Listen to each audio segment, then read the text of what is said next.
بالخير ثم أما بعد والحمد لله.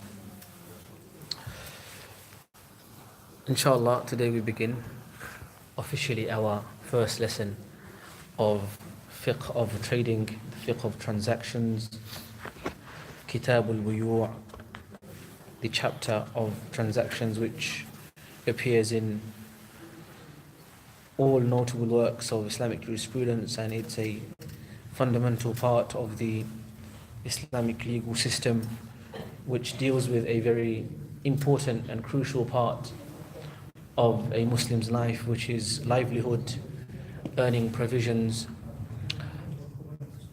And this is something that should be studied, as it is very important, it's repetitive, it's a widespread phenomenon, it's a concept that everybody needs to understand what Islam has to say about trading and transactions, what's the right way of doing things. Otherwise we may end up doing it the wrong way, and doing something the wrong way against Islamic Shari'i jurisdictions, especially when it comes to haqq of Allah, the rights of Allah, and haqq of ibad, the rights of other servants of Allah, is a very serious matter. And so for us to understand how trading happens and works and should take place is very, very important. We set out last week with a discussion, an overview of what this will look like. And there are, of course, masail that come up within the chapter of trading.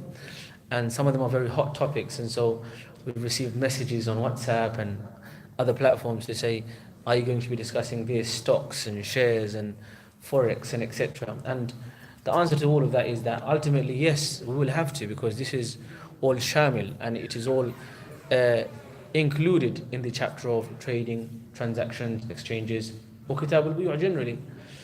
And it's important that we understand it from the foundations. What are the principles that it stands on? So we start from the beginning, and these masail will come up. In fact, they will come up perhaps as questions even today, and some have already come in advance.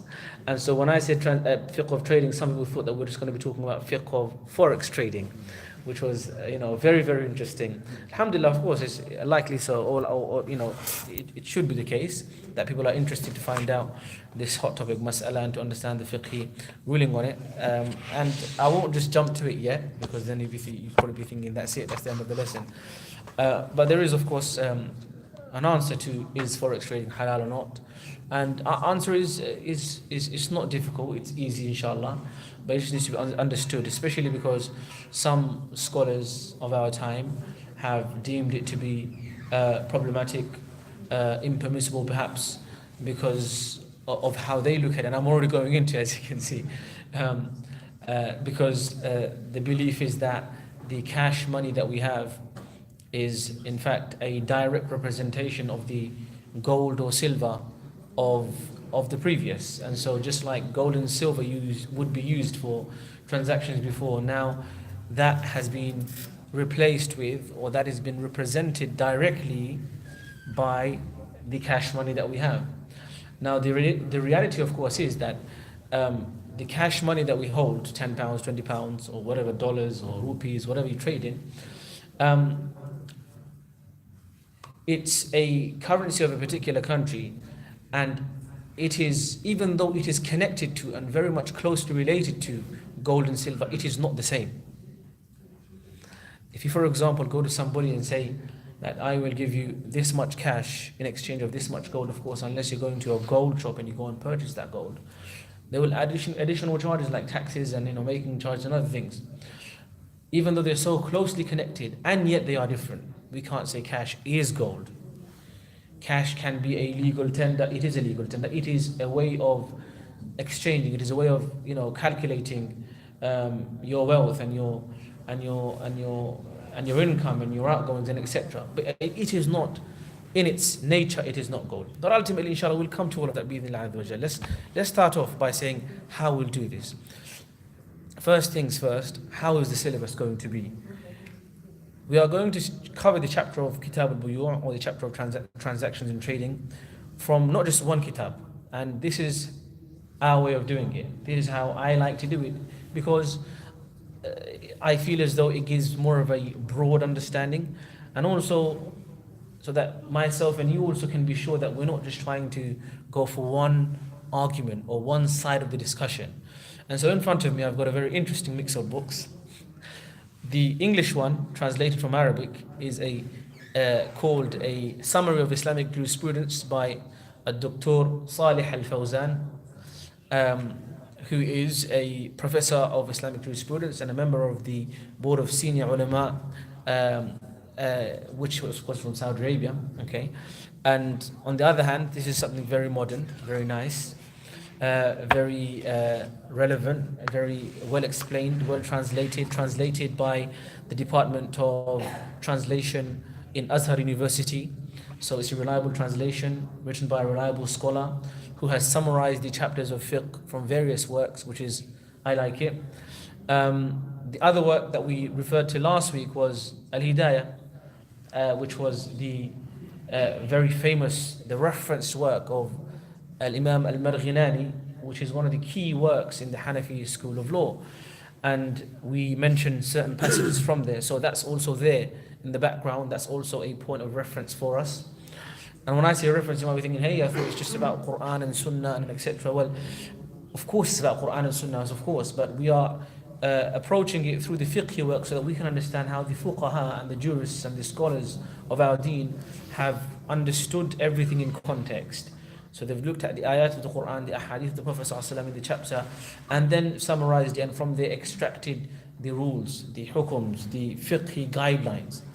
And so the other kitab that I have in front of me today is Al-Bada'i' al-Sana'i' fi Tartib al-Shara'i' by the very famous Al-Imam Al Kasani Al-Hanafi rahimahullah. This is a very beautiful book. I love it. It's very nice because of the manner in which it's been written, organized, the way it references Quran, Ahadith, other madhahib, other scholars, the debates and disputes with the other schools of law, namely the school of Imam Al-Shafi'i rahimahullah. So that's also very nice. And also, as a basic guideline in front of me, I've got another kitab, which is something that we covered in our university days in Azhar, which has been prepared by Dr. Yahya Muhammad Abu Bakr Abu Bakr, who was one of our professors of fiqh and comparative fiqh and also usul al-fiqh in Jami'at al-Azhar al-Sharif بكلية الدراسات الإسلامية والعربية بالقاهرة للبنين. And this is something that we covered thoroughly, taken exams on it, so it's comfort zone. And once again, I like it because it references the key work. So he's not just going to say Hidayah says and that's it, or he's just going to say, for example, Kasani says and that's it, or he's not just going to say, for example, Fath al-Qadir says and that's it. He references various works. Even though it is primarily based upon the Hanafi school of law, he still references various works, which is again beneficial for us to have a broad and a comparative understanding of the chapter of Buyu'. Why is that? Why am I not just sticking to one kitab and just covering from beginning to end? Well, because just like with kitab of nikah and the chapter of nikah and talaq, this is a mas'ala, or this is a topic that affects masses of people. Okay, it is not just like, for example, in this masjid that we've just got Hanafi students that need to benefit from this topic. We've got a range of people here, and having a broad understanding, of course, benefits myself for my research, benefits you as students, benefits those who are perhaps restricting or sticking to one particular understanding or school of thought. And also it gives us and it shows us that the framework is wide. It's not as narrow. And so for us to understand a topic properly, it's beneficial to understand it, in this way, I believe. Not, of course, to assume or to claim that we are becoming mujtahideen, or that we're becoming fuqaha or jurists in our own right. We are studying the works of these giants to understand so that we can be benefited in our lives. And of nikah and talaq, and we've studied it with the Azhari manhaj, the kitab that we had the summary, the mulakhas of Dr. Salih Fawzan as well with us. We referenced other books of fiqh as well, time and again. And so similarly, in this kitab or in this chapter of trading, we will do likewise. Last week we spoke and we read some of the key principles or some of the definitions or the first parts of this Kitab al-Buyu'. And so what's first of all needed and must be appreciated and discussed is the origin. So we as human beings have all been created by who? Allah Azza wa Jal. Allah Azza wa Jal made us and made the entirety of His creations and everything in this world and everything in this universe for our benefit. Everything in existence is for human beings to benefit from, either directly by eating, consuming, drinking, or indirectly by taking lessons from, appreciating, being an indicator and a sign to the creation or its creator. And so, yes, the sun and the moon, we don't have it on our plate, but it shows us that it's out there as a magnificent sign of Allah. And the night and the day likewise. And so everything in creation has been put into place for our benefit. And so everything in this world, from the things that are halal, or from the things that are out there for us to be able to consume, to benefit, to use, to wear, to ride, to benefit from generally, is there as an option. But then the Sharia comes and specifies what's mass majority, the most of it is halal, and what's not. And as we've said many a time before, if the Sharia, if the Quran, if the Sunnah comes and says that this is allowed, then know that this is something good for you. Or if it encourages, especially if it says do this, establish salah, give zakah, do hajj, do this, do that. Every command in the Sharia of Islam has got benefit and good inside it, and every single thing that's been prohibited has got some sort of harm to it. So Islam says, don't consume intoxicants, don't fornicate, don't steal, don't deceive, don't lie, and etc. And all of these things, you as a normal person, or people as normal people who isn't even looking at it from the lens of the Sharia, you'll be able to agree that stealing is wrong, and becoming a drunk person is also wrong. Just logically you can understand. And so everything that Islam has allowed is good for you, or instructed is good for you, and everything Islam has forbidden is bad for you. Now if Allah has made all of these things in this world, from the fruits and the foods, to the types of clothing, to the types of animals and vehicles, of course animals were vehicles at a time, and they still are in many parts of the world.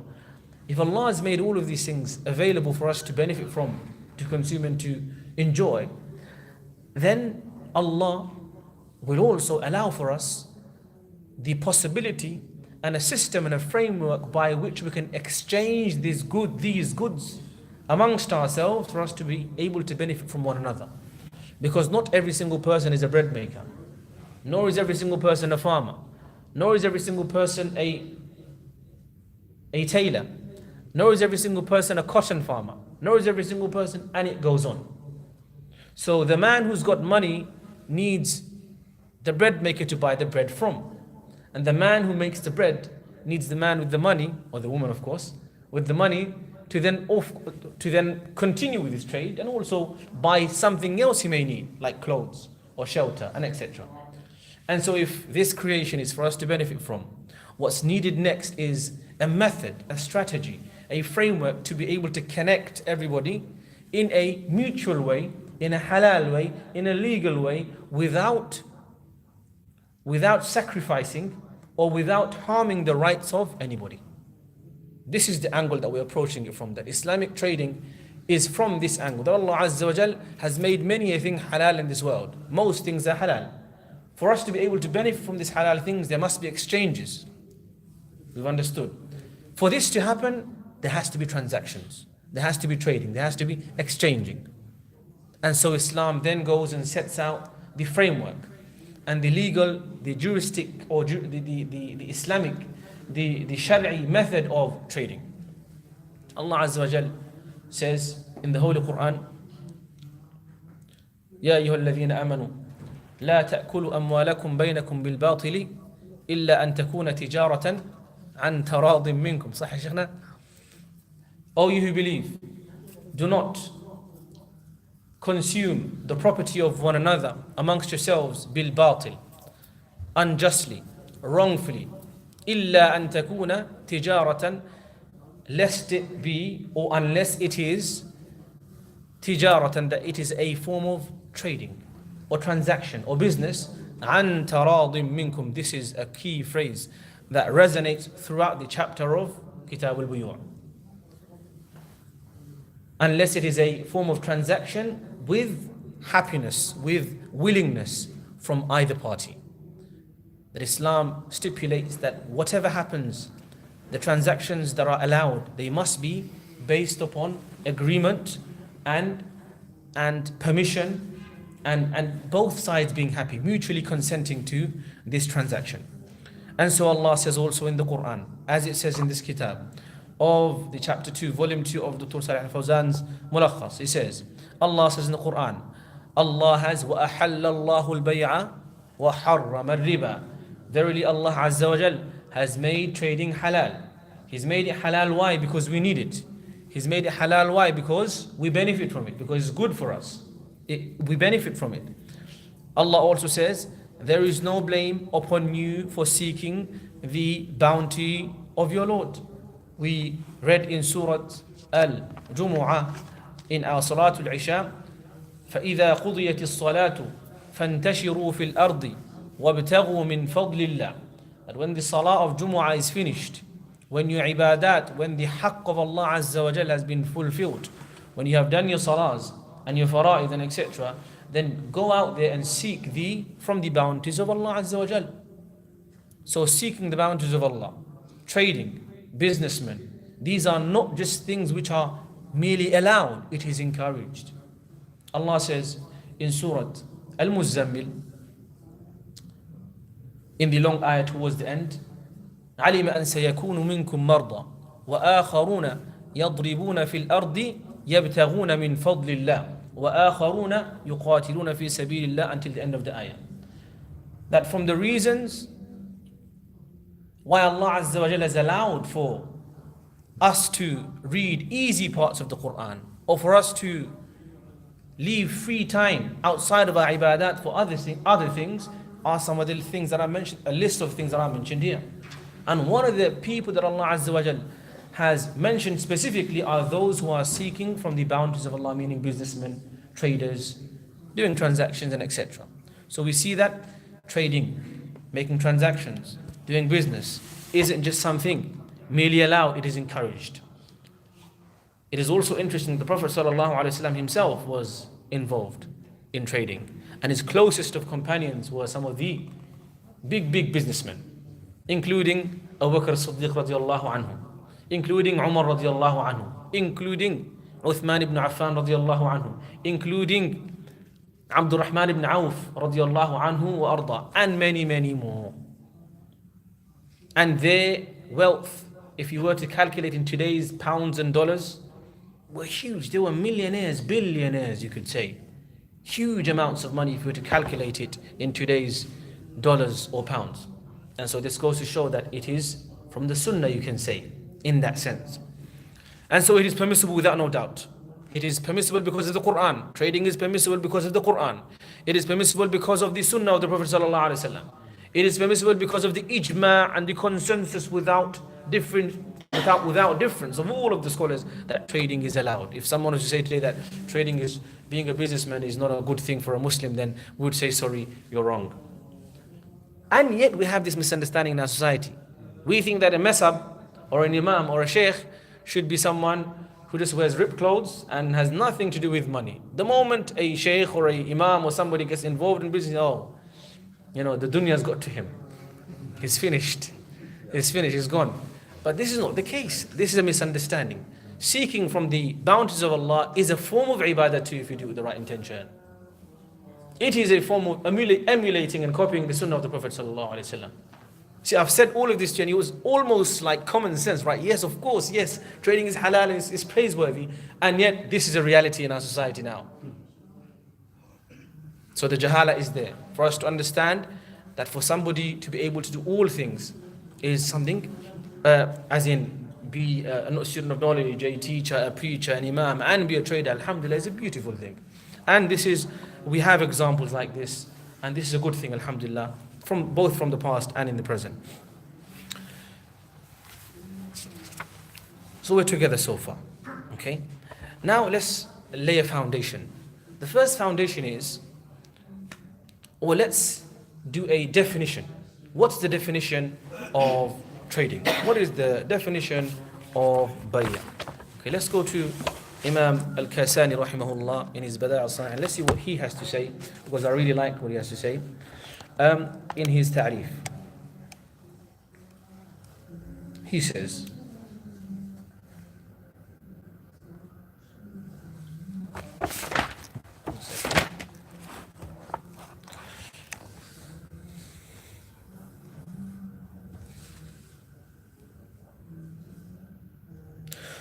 مبادلة شيء مرغوب بشيء مرغوب.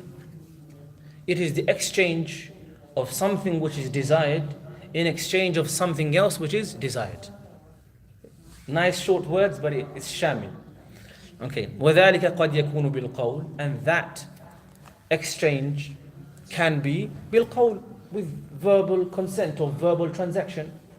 وقد يكون بالفعل, and it could be done through actions too. And بالفعل is called بالتعاطي, by exchange, by giving hand in hand, and physical sort of, not saying anything. So somebody, for example, gives to the man, he's selling, say, asir, he's selling juice. And for those who've lived in Arab countries or anywhere else, so they sell all this stuff outside. And you know that the asir costs £1 or 1 junay, right? So the guy is there with the asir pack, and you give 1 junay and he gives it back, you hardly exchange a word. And that's done, بالتعاطي. Or you can say, how much is this? He says, this much. Would you like to sell it to me? Of course I would. I have taken it and it's finished. Or we say, I have bought this from you for X amount. I have sold it to you for X amount. Finished. So that goes to show that وَذَلِكَ قَدْ يَكُونُ بِالْقَوْلِ وَقَدْ يَكُونُ بِالْفِعْلِ. أَمَّا الْقَوْلِ فَهُوَ الْمُسَمَّى بِالْإِيجَابِ وَالْقَبُولِ.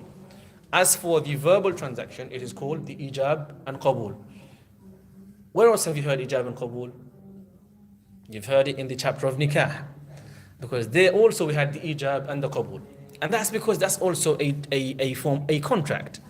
And so any contract which entails agreement of two parties has to have a proposal and an acceptance. This ijab means proposal, and this proposal could be from either party, from the trader, from the seller, or from the buyer, just like it could be from the bridegroom or the bride, even though the norm is set in a particular way. But ijab means to propose, while qabul is to accept. So the transaction that happens by verbal agreement is one that is done with ijab, proposal, and acceptance. وَالْكَلَامُ فِي الْإِجَابِ وَالْقَبُولِ فِي مَوْضِعَيْنِ, and it carries on. So we've understood principally that the concept of trading, or the concept of transactions and buying and selling, is to exchange something which is desired for something else that is desired. And of course there are conditions to both, but this is what it is essentially. Conditions meaning it should be halal, the commodity should be available. We'll come to inshallah azza wa jal in a moment. In fact, right now.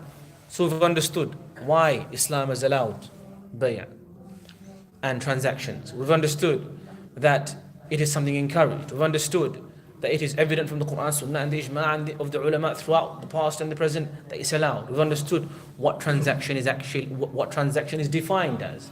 It is, okay, he says here, trade transactions can be validated by means of verbal formula or an actual one, which is what we just said, بالتعاطي or بالقول, إيجاب and qabul. Now the conditions related to the seller and buyer. So we've just said that the transaction is focused upon, or is yes, conditions related to the buyer and seller. There are some conditions here. First of all, when it comes to the buyer and the seller, the first and foremost condition has to be mutual consent, as we've already said. So we're listing now, mutual consent. Number two, both the buyer and the seller have to be legally responsible to be able to be a part of this transaction. So the seller has to be legally responsible. He has to be an adult, or someone who has the rights of an adult to go and sell this product. And similarly, the buyer has to also be an adult, be legally responsible, or have the rights of someone, or have the rights of someone who is legally responsible. So meaning, first of all, the consent has to be mutual. Secondly, they both parties, the seller and buyer, have to have reached puberty and be legally accountable. If they are not legally, or if they have not reached the age of puberty, then they have to be given permission by someone, the owner of the property of both sides, the seller and the buyer. The permission has to be given by someone who is legally responsible to the one that's a understanding young person. And we've explained this to some detail last week. For example, right, we have a fruit shop, okay, and the owner of the fruit shop has a son, and he's like 10 years old, okay? And so the fruits are being sold, and when the father wants to get some rest, he says to his son, if anybody comes, then apples kilo are £5, and oranges kilos are £4, and etc.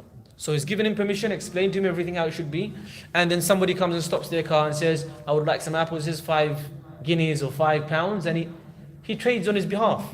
And so that is a case where the legally responsible person has allowed for someone who himself isn't legally responsible, but the authority has been given because he has the ability to understand.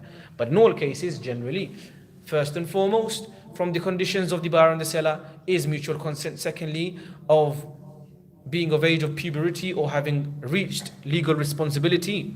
Number 3 is to be the owner of the property, both the consumer and the seller. So you can't say, I'm going to sell you the car of somebody else for £500. That's, of course, is nonsensical. You can't do that. So you have to be the owner of the property before you agree to trade in it. So these were some of the conditions foundationally related to the buyer or seller and buyer. Now let's come to the commodity itself, the thing that you're buying. There are some conditions related to that too. First of all, first and foremost, the thing that you're trading in has to be lawful. It has to be halal, it has to be mal, it has to be mal mutaqawwam, it has to be something that's considered legally as having value or halal value. Khalas? So we can say, for example, if you just say value, then it's not clear, because you can say, for example, alcohol has value, but it doesn't have halal value. Because it has to be lawful and it has to have halal or legal value. It has to be lawful. And so with that, we have to say, as an example, that if somebody wanted to trade in alcohol, that would be invalid. Wrong, and it would not be a legal transaction. As far as Islam is concerned. If somebody wanted to trade in pork, similarly is the case. If somebody wanted to trade in a way that is dependent upon deceiving people, theft, robbery, coerced transactions, these are all wrong. The commodity itself must be something that is lawful. Number 2, the commodity and the product that you're selling has to be available. So you can't say, I will sell you the fish in the sea or the birds in the air, because these are not in your heads, these are not in your capacity, these are not in your property, these are not in your ownership. And so the commodity must be available. Or you can't say, for example, I will sell you a flying car, because first of all, you don't own it, so it's wrong on that ground. Second of all, it doesn't exist. It may do, but not in your world, so you can't sell it. So it has to be available. Number 3, it has to be known. You can't say, I will sell you something for £10. But it's a surprise, I can't tell you it. Or whatever's in this box, I'll sell it to you for £5. That's also wrong. It has to be specifically and clearly stipulated and mentioned what is the thing that is being sold. It has to be known to the seller and the buyer. So we've understood that these are some of the conditions related to the buyer and the seller and the commodity itself. So with that, to understand it a bit more, we can understand also that there are certain things which are not allowed. Because things which are in opposition to these foundational principles and conditions and the definition of trading and transactions, in opposition would be something that's wrong. So first of all, to start off with, if the trading and the transaction takes you away from the remembrance of Allah or fulfilling the right of Allah, then that would be sinful. For example, trading at the time of Salatul Jum'ah. Okay, we're starting from the top. You might say, this is nahi, you might have objections, but just bear with me, okay? First of all, if the transaction is taking you away from the remembrance of Allah or something that is fard upon you or wajib upon you, then this would be considered to be a sin. Whether or not this transaction would be valid, that's a separate fiqh discussion. Some would say no, others would say okay. Okay. From the principles or from the things which are also prohibited in relation to. So we've said so far what it is and how it is and the conditions of the property and the buyer and the seller. Now we're saying some of these things which are not allowed. From the things which are not allowed, we've said something that distracts you from the ibadah or stops you or hinders you from Jumu'ah and other faraid and etc. Also from the things which are not allowed, is to cancel the sale of one another. Okay? So for example, somebody is about to sell a car or something, anything. And then you go in the middle and say that I can sell you something similar for cheaper. Come to my shop. Do you see what I'm saying? Yeah? So someone's saying, I'll sell you this, and it just to basically cancel that transaction. That's not allowed. Because this is clearly mentioned in the hadith related by Imam Bukhari and Muslim. You must not suppose, he's mentioned here some. He said, for example, from the principles also is that a town dweller, this is a very specific case, it was a case at the time of the Prophet ﷺ, which basically, I'll tell you what it means, that a town dweller shouldn't sell on behalf of a villager. He's mentioned here, so I'm mentioning here as well. A town dweller, someone who lives in a town, shouldn't sell on behalf of a villager. What it means is, let the property or the commodity that's being sold, let it come and hit the market first, so that the actual value of the commodity is known, and so then it's sold, so that the person who's selling it is not deceived or cheated. That's what it means. Because what used to happen before, and it still happens now in certain countries, and a common example is suq sayarat, before the commodity hits the market, you have people outside saying, do you wanna sell? Do you wanna sell this? Do you wanna sell this car? So you have a car market, for example. I'll give you the example of suq sayarat in Egypt. Yeah, everyone knows this one. So you have a car market, that's a specific place. But you'll have from like 2-3 miles out, all of these people waiting for cars to pass by. And some of these people are coming from Sharqiyya and Gharbiyya and Iskandariya and all of these places. They're coming to sell their car. They don't know what the actual value of their car is. Do you see? Because they haven't gone to the market yet. They have a plan, I want to sell it for X amount. But the actual value, they have no idea. So now, in this case, if you were to understand it or take it from this angle, that these people that are meeting, these people outside or before the market, with an intention that they will basically cheat them of the price so that they can themselves get that same car and sell it in the market for a higher price. That would be wrong. Why? What's happened? Why would that be wrong? Because there's been deception. Because the person who has the right to get more for his property has not got that right. And this is a way of also ifsad and fasad of the suq, to corrupt the market. If that was allowed Islamically, then the market would then eventually, what happens? The market has no value.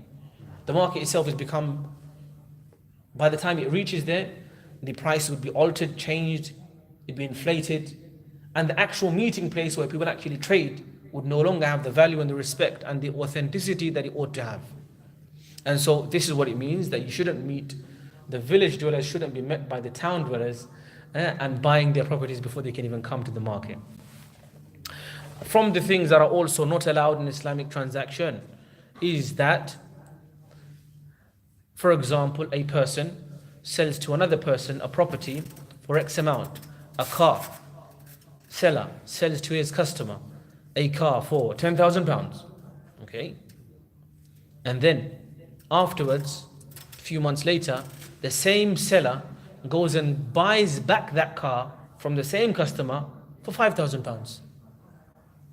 Okay, so this is a form of deception as well, or riba. Now this takes us into, So this takes us into the chapter of riba. Riba, as you know, is completely wrong. Riba is basically is interest, is having an excess amount of a profit or property or excess amount of mal without no due exchange, without no due value. So for example, you can have riba of riba al-fadl and riba al-nasi'a. Two types mainly of riba. One says, for example, I will give you my gold and you will give me your gold, but I will take more of your gold and you will take less of my gold. Why? Because my gold is more shiny. That's not allowed. Because gold is gold and silver is silver. Does that make sense? Similarly, with cash, someone says, I'll give you £5 and you will give me £10. Why? Because my £5 got ataran, for example. That's also not allowed because it's still £5. Okay? So this is going into the realm and the chapter of riba already, because it's gaining something without no due exchange or due benefit or an actual benefit. So this is called riba al-fadl, where you're basically increasing for no reason whatsoever. The other one is riba al-nasi'a, when someone says, I'll give me £10, and says, yes, I'll give you £10, don't worry. But you have to give me £12 back. Why? because it's my money and I want to charge you interest on it. That would be wrong. That would also be considered wrong, because when somebody takes a dain from you, a loan from you, it's not a transaction, it's not an investment, okay, it's just a loan, then for you to charge him extra for that same money back is completely against the Islamic teachings. It's haram, it's riba, and those who are consuming or dealing with riba, what have they done? They've gone to war with or against Allah Azza wa Jal. Allah says in Surah Al-Baqarah, what's the ayah, Shaykh? Remind me. فَأْذَنُوا بِحَرْبٍ مِّنَ اللَّهِ وَرَسُولِهِ, or فَآذِنُوا بِحَرْبٍ مِّنَ اللَّهِ وَرَسُولِهِ. That if you don't want to leave this form of fake transactions, or sorry, these riba transactions, then basically you've done adhan of, you've called for, you've asked for the harb of Allah and His Prophet Muhammad sallallahu alaihi wasallam, wal-'iyadhu billah. So we've understood so far some foundational principles, right? Now, I'm not digging too much into it because you can actually dig each of these principles up and get so many examples out. But I don't want to do that because we can't move on. But these are very important, because if you look today, a lot of the transactions which are not allowed and people have questions about are because there's some sort of deception involved. There's some sort of riba involved, and etc. Now he's brought us here some conditions. Okay, what we'll do, we're not going to take it for too long as well, inshallah. We'll stop quite early. Don't make it too long as well, inshallah. So about half an hour, 40 minutes, that kind of time.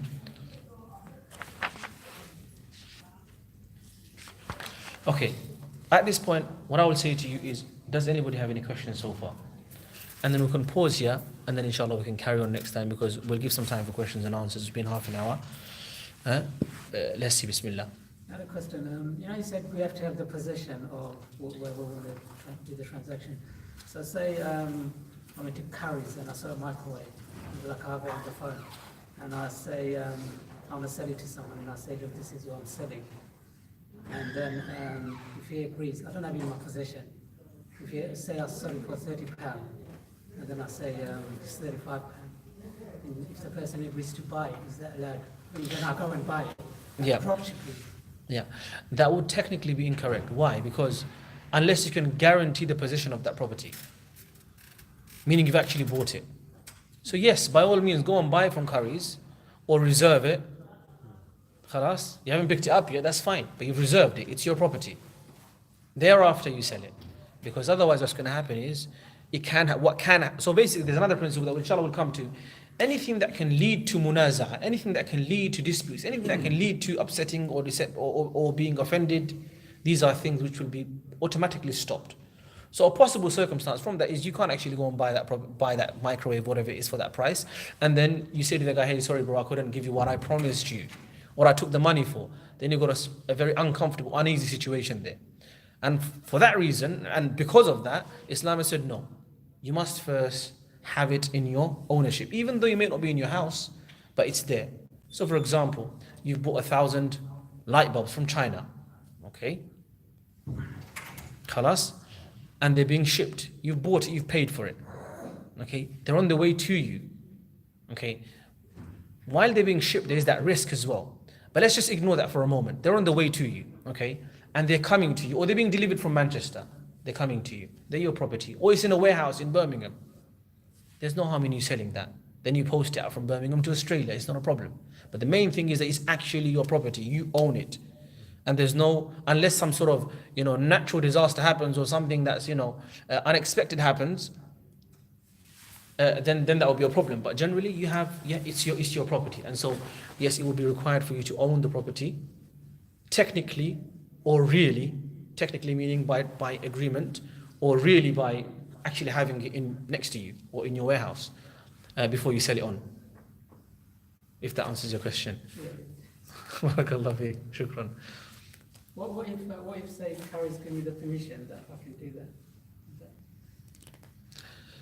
Ultimately what I'm saying is, if the property is yours and it's guaranteed that it's your property, then you can sell it on.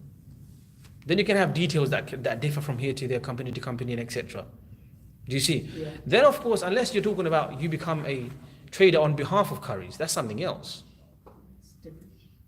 Yeah. So it would be required that you own the property, either technically or you can actually, meaning you can guarantee its delivery, Yeah. as in it's in your capacity. Just explain. What about those coins that are printed in the limited edition, £2, but they're actually in so much in demand, they're worth about £20? Yeah. If something, say for example, has some other additional value to it, then that could be a mas'ala that's discussed.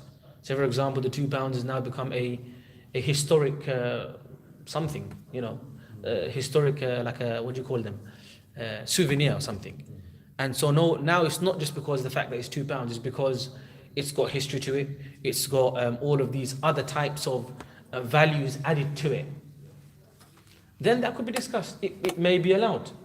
But if it's just like I said, raw £2, one looks shinier, one looks new, and etc., this stuff is not allowed. So the same things for dates and etc.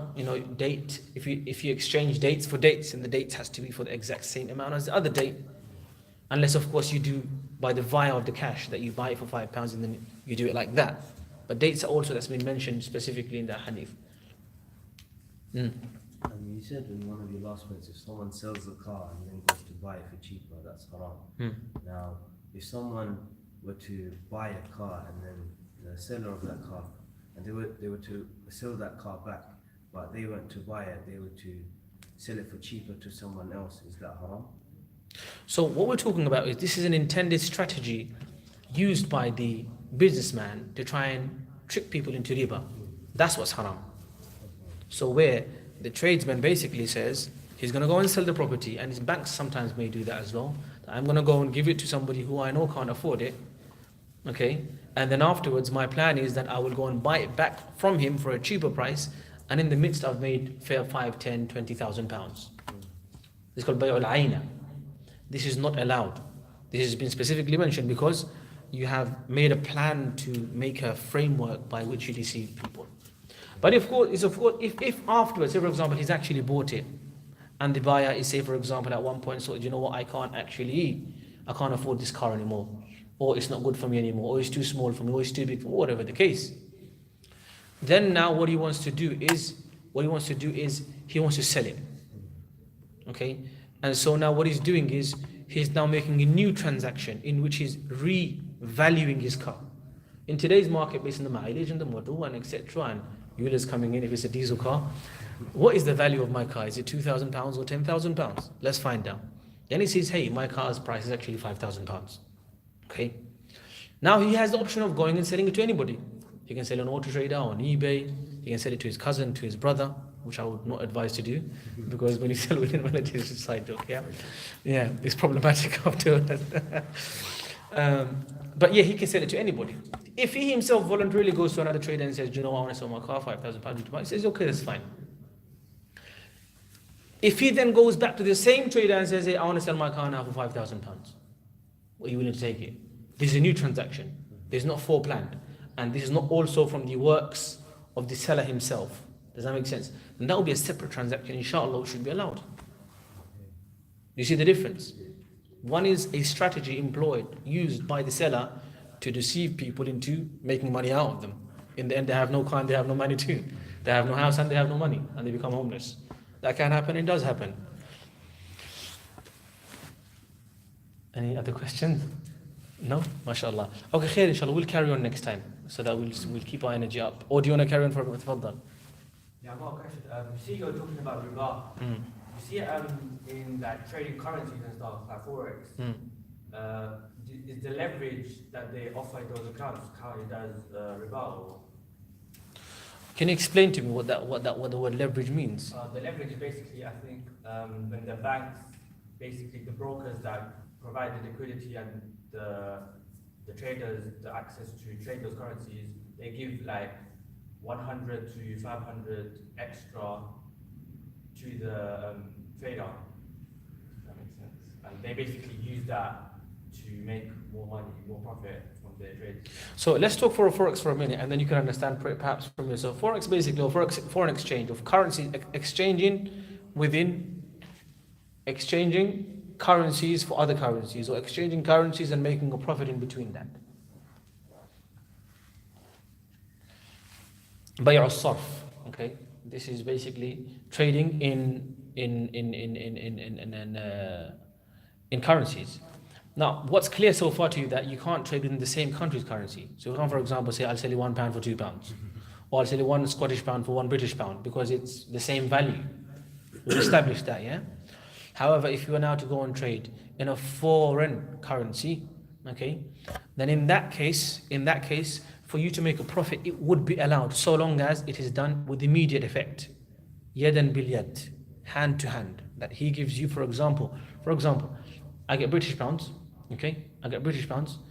and I want to sell it to Egyptian pounds. I give that example a lot because I've seen how it works, yeah? And I work in a saraf, or I work in an exchange company, okay? So what do? I charge the person who wants to exchange the British pound into Egyptian pounds. I'm going to give him what? 20 Egyptian pounds, for example. Does that make sense? Now then, somebody else now wants to come and buy that same British pound from me. I'm going to charge him 22 pounds. £2 more. Does that make sense? Okay, so the British pound first, I'm selling it for 20 guineas. So meaning, what happens is, or I'm buying it. So I am a British citizen. I go out there, I want to sell to the guy British pounds. I've got £100. Okay, can you please give me Egyptian pounds? He says, okay, £100 is 20 per £100. So 100 times 20, you do the math, we do the pizza, is 2,000, right? 2,000 Egyptian pounds. Okay, that finished. Then now, at the end of my stay in Egypt, I realized, hey, I still got 1,000 Egyptian pounds left. I would like to change that back to British pound, because I can't do anything with that back at home. So I go to the same guy again and I say to him, yeah, brother, basically I couldn't finish all that money that I bought from you. Okay, can you please give me back my British pound? Okay, he will say no. Okay, fine, I will give it back to you. But when I gave it to you, I gave you 20 per British pound. But this time, now that you're buying it from, or before you sold me the British pound, now that you're buying it, I will charge you a different rate. That now for you to get one British pound, now you have to pay me 21 or 22. So basically he's making a profit. How is he making a profit? He's making a profit, or why is he making a profit? Because he's held on to that currency and then he sold it on. So here what you see is that it's not necessarily the case that he is literally benefiting for no reason. There is a service being provided too. Also, the exchange of one commodity for another commodity, so long as it's done hand in hand, it's technically and according to Sharia allowed. So forex, in its essence, if it's like this, not involved in any other sort of words that I don't understand yet perhaps, and may have another way around it, but this concept of forex trading, and for you to make a profit from trading in foreign currencies, is technically allowed. And it's widely allowed. But the kind of exchanging is not actually forex. That what's not allowed is actually not forex. Basically, you can't exchange pounds for pounds or the currency of the same country. That would not be forex because it's not foreign exchange. It's just local exchange. It's LX or something else. Does that make sense to you? Yeah. So technically, forex is allowed, but this whole leverage word, maybe I'll do a bit more research into how it actually works. Khalas, barakallahu fikum. Shukran. Any other questions? Otherwise, we'll carry on next time, inshallah. I will also say to you guys that, fiqh and these chapters are to be understood. It takes patience. As in, you need to study throughout the chapter for you to be able to have a good understanding before you then decide to go and sort of practice it, etc. So I would encourage my brothers and sisters to try and stick with it, try to attend, try to listen, because there's a lot more to cover, and slowly we'll go through it. And being a student of knowledge, it requires consistency and continuity. So may Allah give us all the tawfiq. Jazakumullah khairan. Subhanakallahumma ashhadu an la ilaha illa anta astaghfiruka wa atubu ilayk. Wassalamu alaikum wa rahmatullahi wa barakatuh.